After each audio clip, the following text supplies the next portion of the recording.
An asteroid containing an alien race known as the Mimics crashed in Europe, destroying the continent in a bloody conflict, according to a series of broken news broadcasts.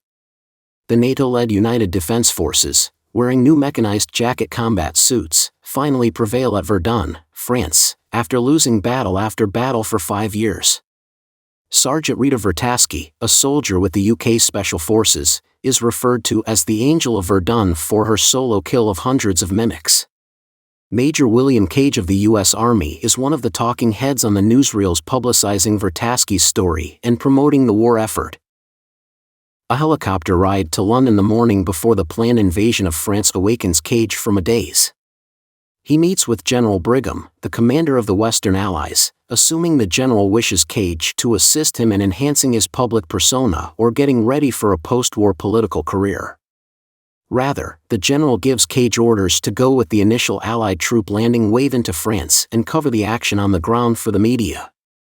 Cage, a former college ROTC cadet majoring in advertising and lacking combat experience, culminating in an attempt to use his media expertise to blackmail the general. Though the general gives Cage the order to be arrested, when Cage tries to flee, the guards tase him, knocking him out cold.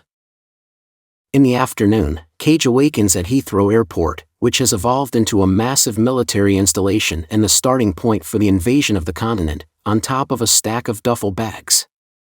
Before Sergeant Farrell assumes command, a sergeant kicks him and refers to him as a maggot. General Brigham has given Sergeant Farrell orders characterizing Private Cage as a deserter who has assumed the identity of a major.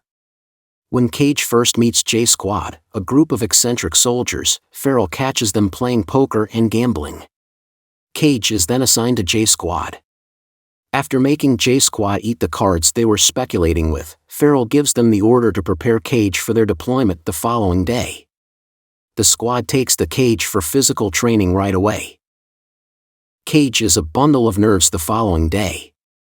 He receives a battle suit, but the J Squad members don't bother teaching him how to use it or how to turn off the safe mode on his weapon because they think he will perish soon.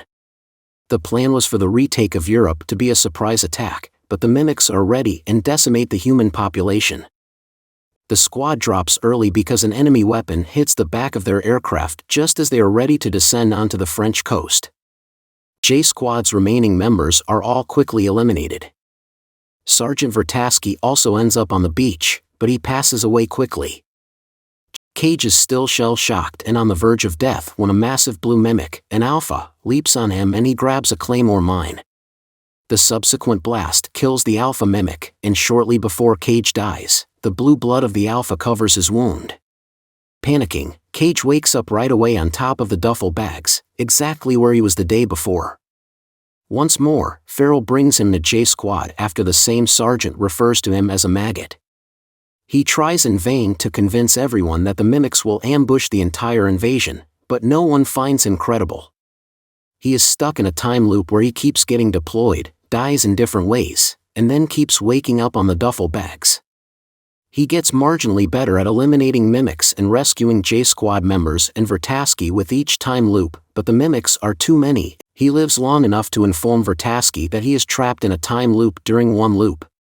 When Vrataski realizes what is happening, he tells Cage to find me when you wake up so that they won't be killed twice. Even though Cage wakes up on the duffel bags once more, he works with Sergeant Farrell and J Squad to buy himself some extra time to locate Vrataski. When Cage eventually escapes during PT, it's after multiple deadly tries to escape the base. He finds Vrataski in a training bay with training drones all around him.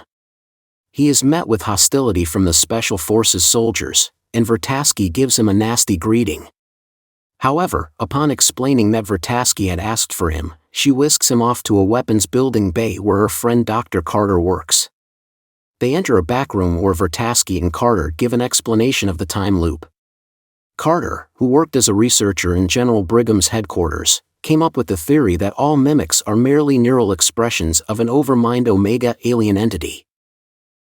He reveals to Carter that the aliens have the power to reverse time, so every time an alpha mimic is eliminated, they do so in order to precisely predict what the invasion forces will do next. Vrataski says that, similar to what happened to Cage, she became involved in the loop after being splattered with the blood of a big blue alpha mimic. She was able to kill hundreds of mimics by herself in what turned out to be her final loop because she was trapped in a time loop at Verdun. She breaks the time loop by explaining that after being injured, she received a transfusion of human blood, which rendered the alien blood ineffective.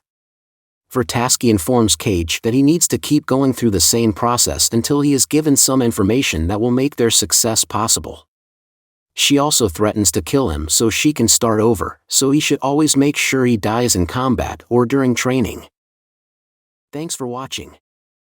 Like and comment. Subscribe.